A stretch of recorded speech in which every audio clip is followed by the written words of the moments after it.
Buongiorno e benvenuti. Welcome to Art Yoga Pills with me, your host, Dinny. In this space, we will connect and share together about creativity, inner child, and self-awareness. Siete pronti? Enjoy!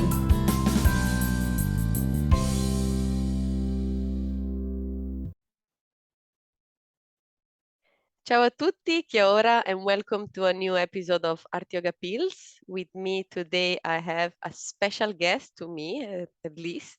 Welcome to Taimi Allan. How are you today, Taimi? I'm really great. E tino pai.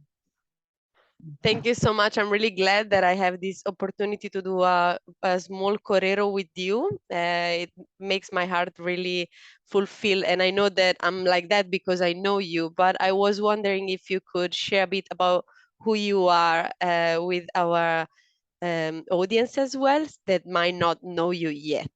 Oh, sure, yeah. So, I tupu aki a hau I ahitarairi ki te tonga I roto ki te whenua moi moi a. I'm originally from South Australia and ki Gulwa tōku nā koe toana. My heart lies in a place called Gulwa. Koia te kapuni punitanga o te awa Murray Mektumawana. It's the place where the Murray River winds its way down through Australia and then meets the sea. So that's where I'm from, Engari kei Titirangi aho e noho ana. But now I live in the lovely forest in Titirangi, I roto I Tamaki Makaurau in Auckland, and I've been here for 20 years. Yeah. Wow. For work, though, I actually wear many hats. Ko o te tumu whakarai aho I Ember Innovations. I'm the director of a company called Ember Innovations that works kind of sidles up to the mental health and wellbeing system, but works mainly with innovators and entrepreneurs trying to break the boundaries and expand what we can offer in that space. I'm also part of the mental health reference group for the Royal Commission into Abuse in State Care, and I'm part of Te Ropu Te Hiringa Mahara. I'm on the Mental Health and Wellbeing Commission and the Suicide Mortality Review Committee. So lots of hats in that mental health wellbeing space. But I arrived there because of my own lived experience of navigating my own journey through mental health and addiction issues and challenges and getting through those things and flourishing and wanting to make sure that I could help others get through and break some of the issues we had with the system of why people maybe weren't finding their flourishing. Yeah. Thank you, Tammy, to share a little bit about yourself. I was not aware that you were coming from Australia, so this is such a, a cool revelation for me. But I really want to acknowledge also your tereo, which is so fluent. I'm surprised. I Oh, I'm have to definitely get not on top of fluent. that myself. I'm But definitely not fluent. I'm on a journey. Yeah. yeah, but it sounds to me really fluent, probably because I don't it's not part of my story yet. But about your story, I would like to ask you if you can deepen a little bit the your journey up to this point, because you mentioned about lived experience. That to me is something that I recently discovered what lived experience is and how we can apply this in our daily job or in our daily practice in the way that we connect with one another. But I don't know if many people are aware of what that means in this Mm, specific subject, such as mental health. If you would like to share a bit more about yourself yeah. related to this. So growing up, there was a lot of shame around struggling with well, certainly for me, but many others I've spoken to, struggling through how to describe distress and feeling horrible a lot of the time. You know, a lot of my experiences were through things like depression, but I also had a lot of other diagnoses where I saw things that didn't exist for others. So I had a different kind of reality for a little bit. And I really struggled to understand, well, one, to tell anyone about those things, and then the shame that came with thinking and believing through people who had spoken to me about maybe not recovering, not being able to recover from those sorts of things, and perhaps that being something I might have to manage for the rest of my life. I kind of believed that for many years of my life. And then I came to the realization, probably in my late 20s, early 30s, that none of the things that had been offered to me so far when it came to, going into hospital or respite or taking medication, pills and things like that were actually going to fix me on their own. I was, looking outwardly for something that might fix me, whereas what I really needed to do is go inward on that journey. And one of the big epiphanies for me was someone, a mentor many years ago when I first started mental health said, let yourself be enabled by your journey, by your experience, not disabled by it. And I really have kind of grabbed that on as my mantra for life. Be enabled by your experience, not disabled by it. And often when we think of mental health and addiction, we think of illness, which, if you equate it with physical illness, we think that it might be a lifelong thing to manage, whereas mental distress is not like that. It's an acute or chronic moment in time, but it's not your whole life, and it doesn't have to be your whole life.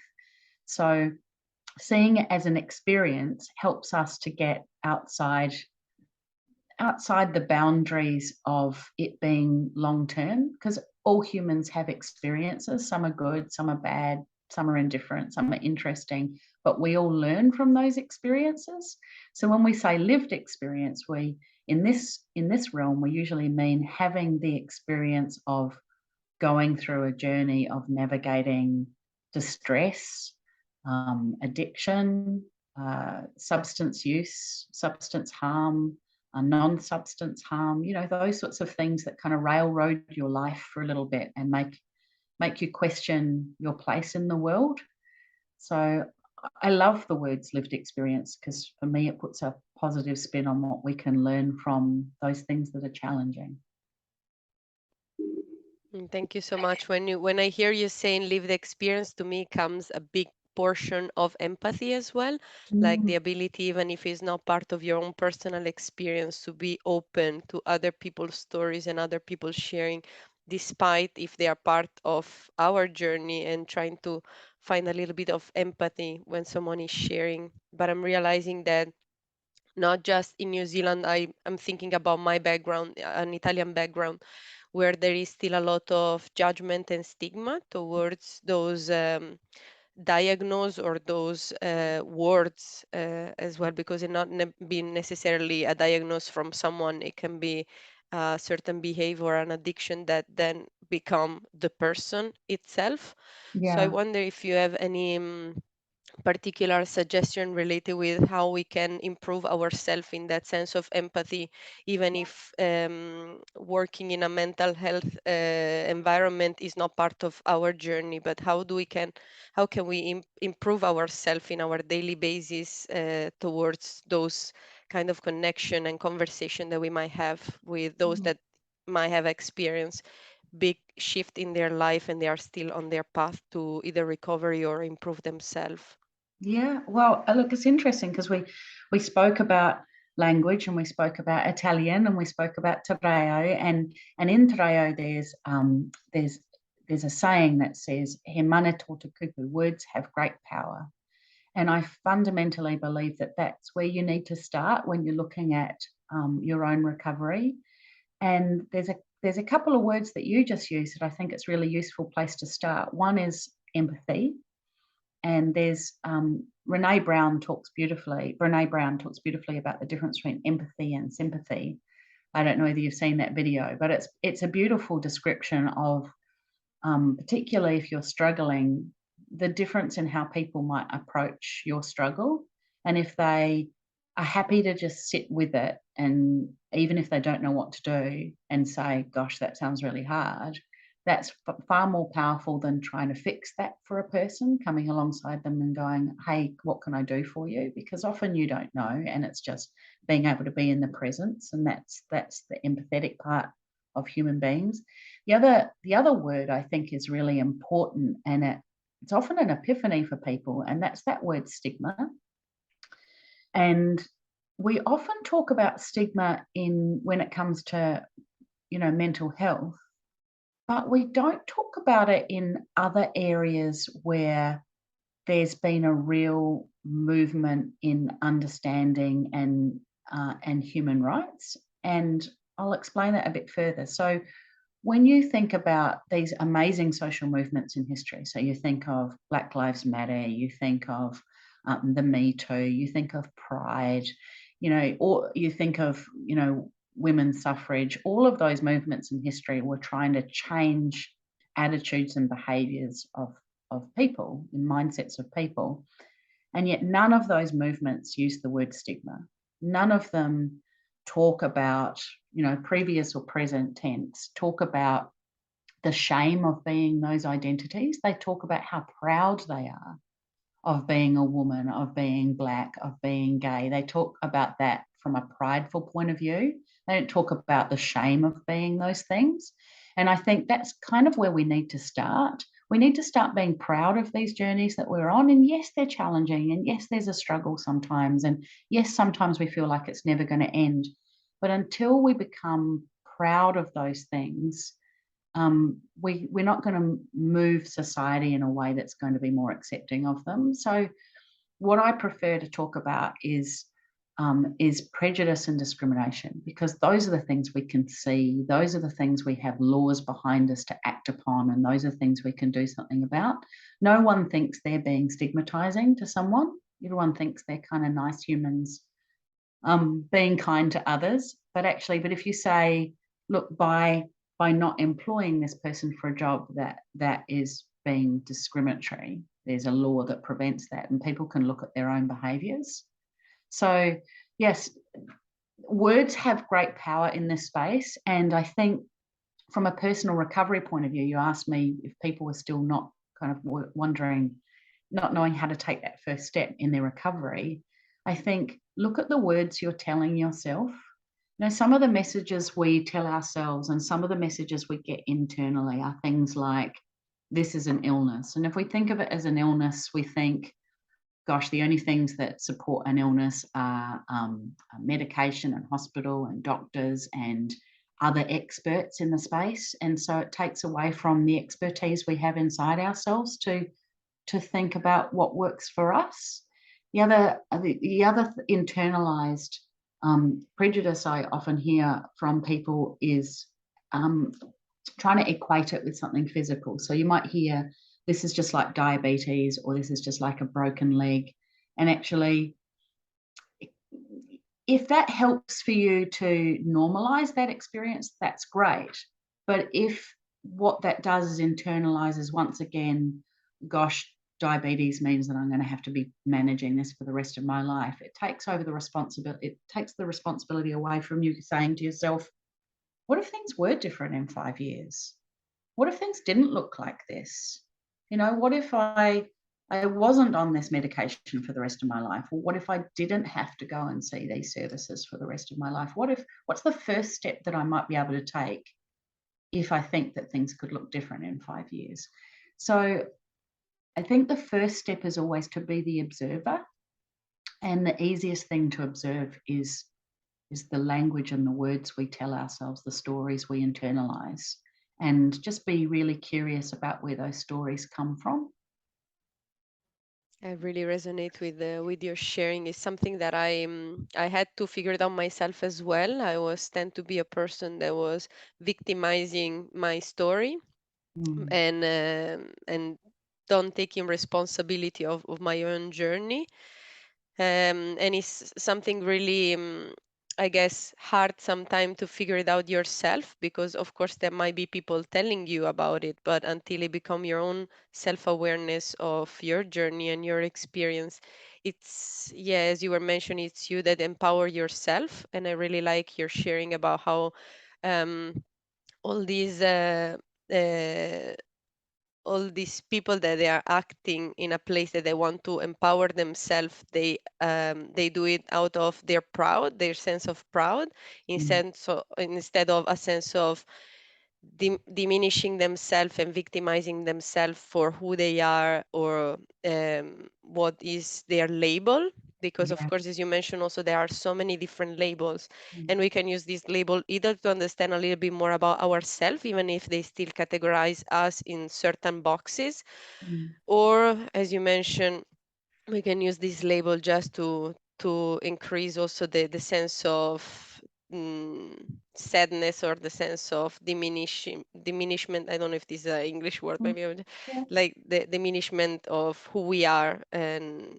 and what we can do about it. So it's quite The other interesting. Yeah. the other things that those social movements have in common is they find each other, they find their tribe, they find comfort in finding others with similar experiences or identities. And I think certainly in my recovery and many people that I've spoken to, finding your tribe of lived experience, those who have also gone through a similar journey, or it doesn't even have to be a similar journey, but identify as having lived experience, it can often surround you with that empathy that those who haven't had those experiences might not have. Yeah, I think it's quite empowering to find the people that belongs to you in a way that they can understand you deeply, and is, I guess, is very important because it's also a journey that you can kind of create with your own tribe then to do baby step to move toward a direction that make you feel way better. And I think based on that, I will of course, this episode will not come out in this week, that is the week of Mental Health Awareness Week. But Mm. I was wondering if you have anything related with this week that is so important for New Zealand. I don't even know if we have it in Italy. Probably yes, but I moved here and I discovered it here, which it made me quite excited.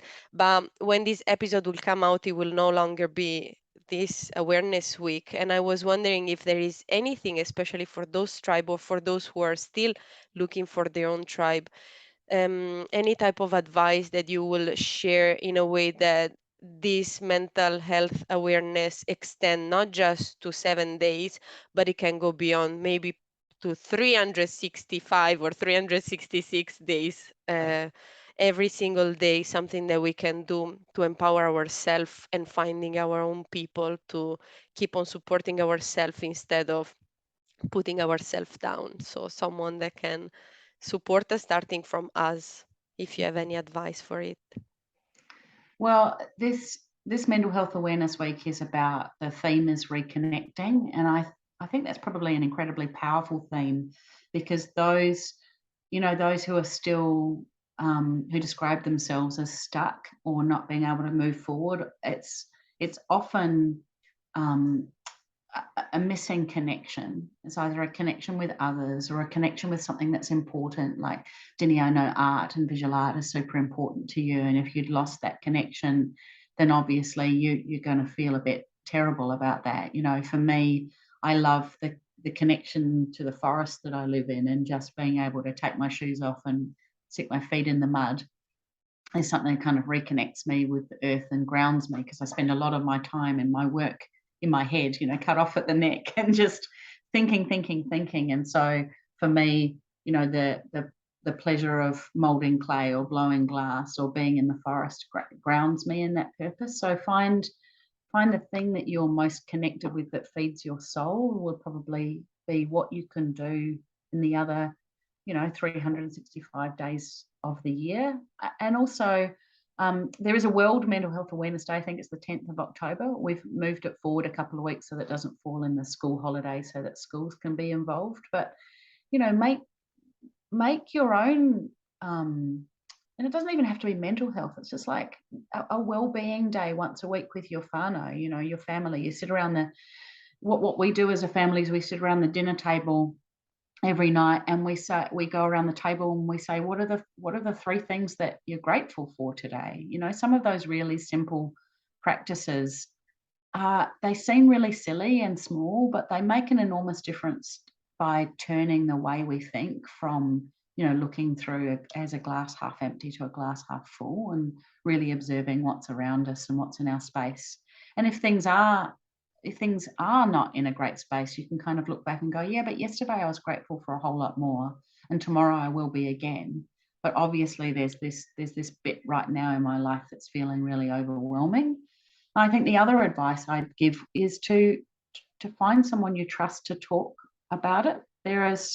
I'm very lucky that in our workplace we've set a culture where we bring our whole selves to work and we can talk about it at work. But I know that's not true of every workplace, and some workplaces would need to feel really, you have to really trust your colleagues to be able to bring your whole selves to work. But there'll be people in your family or people in your close friends, or if you don't feel you have those networks, there are amazing networks on different social media platforms where you can find little groups of people who have similar experiences or are going through something.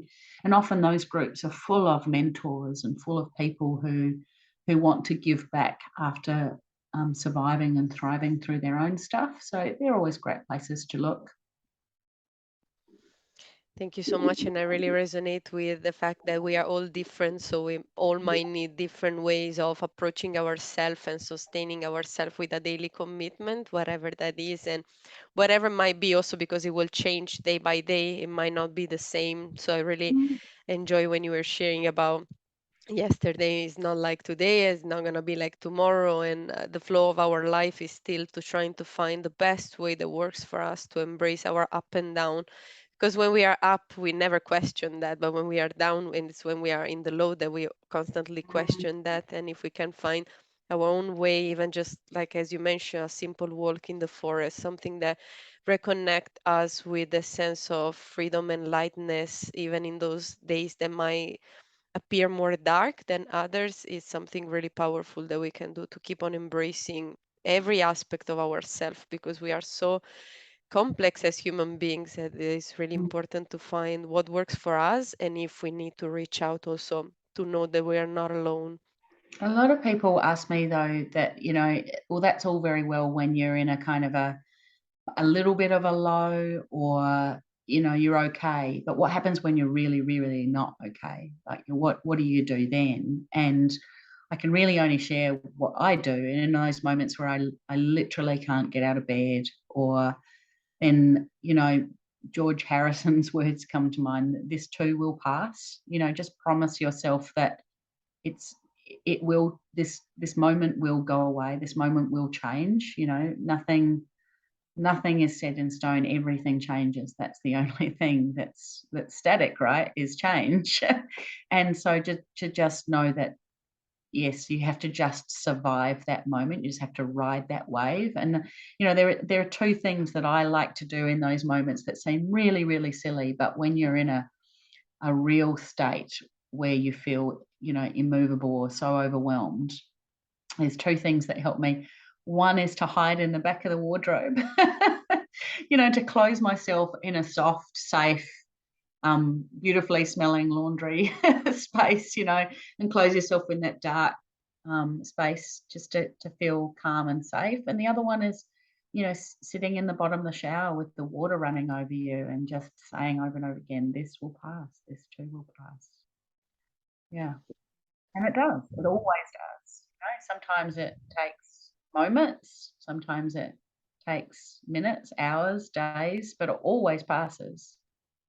Yeah, and I really resonate with that with when I also find myself in low mood, to remind myself that everything is temporary, including my feelings. So, of course, now I'm feeling in a particular way, and in 3 seconds, it might change completely. And be aware of that also when we are in a negative space or in a spiral, in a loop spiral that drag us down, to trying to find what works for us. For me, for example, it might be a cup of cacao, Yeah. as well, going and walk somewhere, anything that literally can resonate with us and can support us in our daily basis. So yeah, thank you so much for sharing that. And sometimes it's just about kicking ourselves out of engaging the parasympathetic system. So, and there are some lovely, you can look up, hacks online of how to kind of get yourself out of that fight or flight state, which is why we arrive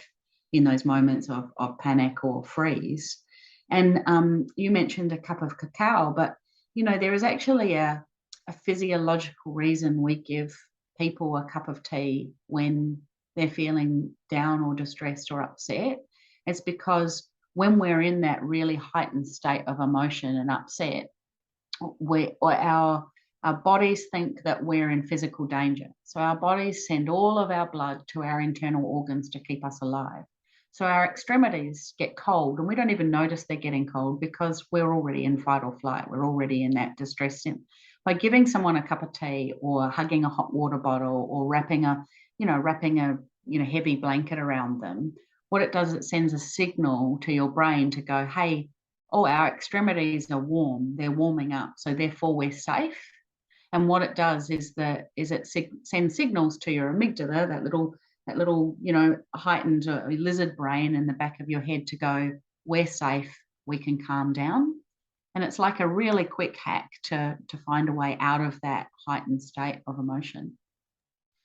Well, it's something that I was not aware myself, and now I was checking my hands, and actually they are a little bit cold. I know that this is like such a empowering moment for me that I'm feeling like so excited, but at the same time I'm aware that it triggered something in my brain that is say this situation is not safe just because my heart is beating fast, my excitement is really up. But it's really cool that we can use that even when it's not excitement, and it might turn into anxiety. And I know Yes. that for myself, but because it's something that I don't want to say I suffer because it's a word that I don't like, but it's something that from time to time come and visit me. So I am aware that yes, it's true that if I connect with something warm, then I instantly feel a bit safer, even if Mm, it's not a person that is hugging me or someone physical, but an object that can kind of bring me back to a more present state. And I was not aware of that in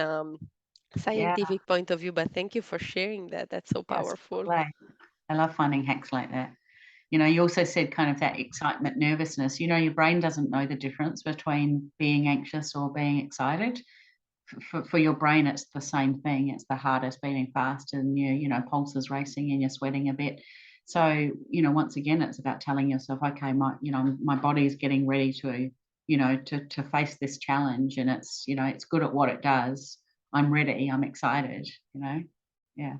Amazing. I find all that stuff really fascinating. And I guess that's been my journey. Part of my journey of recovering is just finding different ways of explaining these experiences and not automatically going down that negative worldview. Just finding, when I find myself with that negative self-talk, just being curious about what else might be going on, what could it be instead, what's the opposite of that to explore. And it's a commitment that is hard from time to time to keep up.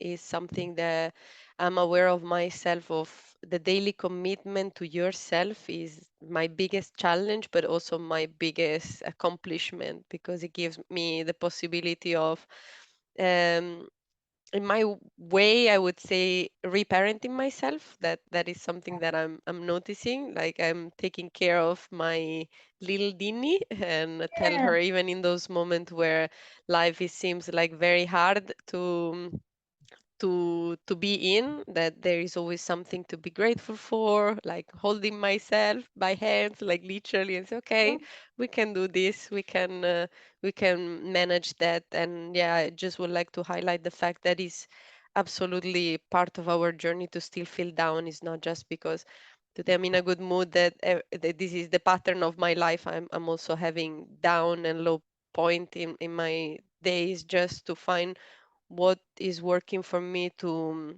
still commit to myself even in those moments, and accepting that part of myself when arise from time to time. We're our greatest friends and our greatest enemies. And often we look for external validation and external support and external love. But actually we need to be better learners in giving those to ourselves. No, we don't often grow up going, when you're feeling down, you can actually wrap your arms around yourself and you can pat yourself on the back and you can go, it's going to be okay. We wait for someone else to notice and then do that for us. But actually, at some point, we have to go, you know what, I can do that for me.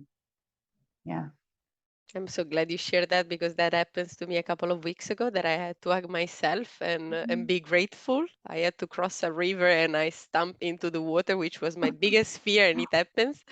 And I Yeah. know that normally I would have said to myself, "Oh, you see, you're not even be able to walk on the cross path." and you still stamp in the water. But instead, I hugged myself. I said, "You did great. You did great. The other foot is still dry, so big, good on you." So that's so true, and is it looks weird maybe from the outside, but it's the biggest thing that you can do to yourself, to hug Yes. yourself. And I really resonate with your sharing of we are our greatest friend and our greatest enemy. So if we keep on seeing ourselves as friend more than enemy, we can keep on empowering ourselves even when we stump into the water. Yeah, So that's right. Yeah, this is what I yeah. find. I think it's also, I find it really important to name your enemy. So when you hear that little inner voice, that little inner critic pipe up and say things and nasty, is to externalize it and think, well, if someone else was saying that to me, would I trust it? Would I believe it? Would I think they're just being mean?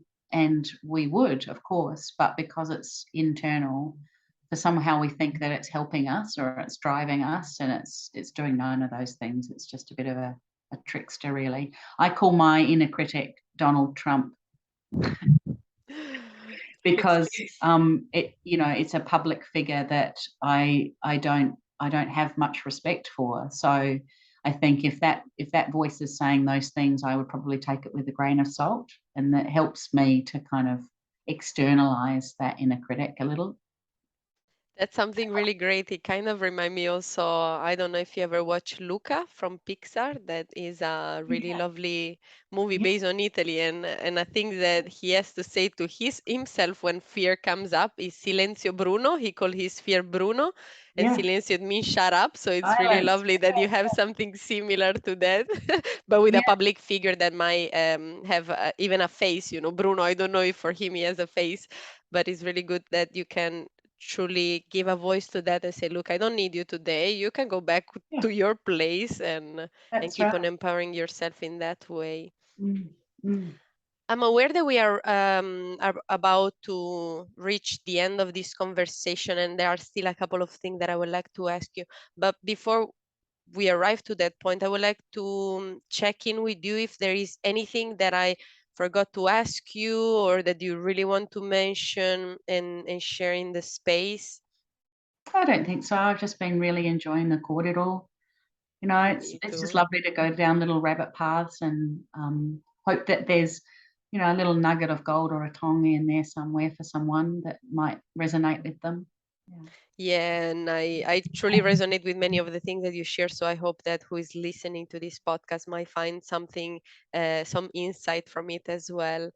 And before we close, I would like to ask you, first of all, if you have any particular channel where people might follow you or find you or keep in contact with you, although I will share them in the description of the podcast as well. But if there is anything that you wish to voice related to that, that would be amazing. Sure. Well, you can find me probably best to find me on LinkedIn under Taimi Allan. I think I'm pretty much the only Taimi on it. um, TAIMI ALLAN. And if you want to explore a bit more about what Ember Innovations is starting to do, and you can have a look at emberinnovations.nz, and there's some interesting things on there as well. Thank you so much. I will add them both. I know that they will be really useful for whoever wish to expand more some knowledge and perhaps even find their own tribe. So that Yes. could be a really good possibility for them as well. Yeah. And just before we conclude our Correro, I would like to ask you something that you mentioned before, and is something that is part of our practice of art yoga as well, but twisted a little bit. You mentioned about the three grateful things. And Mm. although this is a slightly different concept, is still related with three things. But the one that I wish to ask you today is if you have three empowering messages that you wish to share, first of all, with yourself, to yourself, and then of course with us, including myself and everybody else who is listening today. Oh wow, that's a big question, Denny. I'd probably just reiterate some of the things we've already said, and that is, see your experiences, no matter how challenging, is something. Find a way for them to enable you, not disable you. I think that's probably the most important lesson of my life. Um, Also, forgive yourself for those days where you're not very grateful, because it's just not possible as a human to be grateful for every day. But what I try and do when I do feel a little bit better is add one or more two more things that I might be grateful for. I guess the third thing will be look for things that feed your soul. We often get caught up in the things that are urgent and we miss the things that are important. And I certainly know in my work, in my practice, that finding time for the things that are important to me often get overridden by the things that are urgent. And the things that are important to me are art, performing art, being with family, being with friends, getting out in nature, going on picnics. You know, those are the things that actually feed my soul. So forgiving yourself if you don't have time for them every week, but actually making time in your calendar to do those things that feed your soul. And when things kind of fall over and get overwhelming and feeling down, I usually work out that it's probably been quite a long time since I last fed my soul. And probably the last thing, which feels like such a small thing, but I'm staring here looking at some beautiful flowers from my garden right now that I picked this morning, and is plant seeds. You know, metaphorical, virtual, real. Plant something that you know will grow into something more beautiful in the future. It could be an idea. It could be a literal seed in the ground where you can see a flower or a tree growing. It might be planting the seed of things not being like this for the rest of my life, things changing, things being different. Just plant seeds. Don't expect to go from 0 to 100 and things happen overnight, but just plant the seed that it could happen. Yeah, there you go. That's probably 4. Yeah. That's beautiful. I take them all in for myself as well. I really appreciate the four empowering messages, and for sure I take them in for myself, and I truly hope that it will be an inspiration for many others. And if not this, everything else that we've been sharing today, I hope that will resonate with someone and make them start and planting their own seeds for what is coming, but Yeah. also remember that not all the seeds might grow. So to give ourselves also permission and forgiveness if some of them will not succeed, but some others will, and they will look beautiful. So thank you for that. I do that for myself as well, like the ability of also not getting attached to the outcome, but enjoy the journey and see where the journey will lead me into my growth, my nourishment, and my nurturing of myself and my actual seed as well. Perfect. So thank you That's so so much. lovely. Yeah. Yes, thank you so much, Taimi. I had a really beautiful, well, for now that we are recording is morning, and I know that this will keep on expanding for the rest of my day today, and I really want to thank you for your time and your sharing today. It's my absolute pleasure, Denny. Ngā mihi ki a koe, ngā mihi nui ki a koe. Yeah, thanks so much. It's been great talking to you. Thank you so much, and thank you for everyone who is listening. I hope you have a really beautiful day. Enjoy. Grazie per averci fatto compagnia. We hope you enjoyed your time with us. If you wish to stay updated and connected, visit us on our social media channels and our website www.artyoga.co. Ci sentiamo presto. Ciao! See you!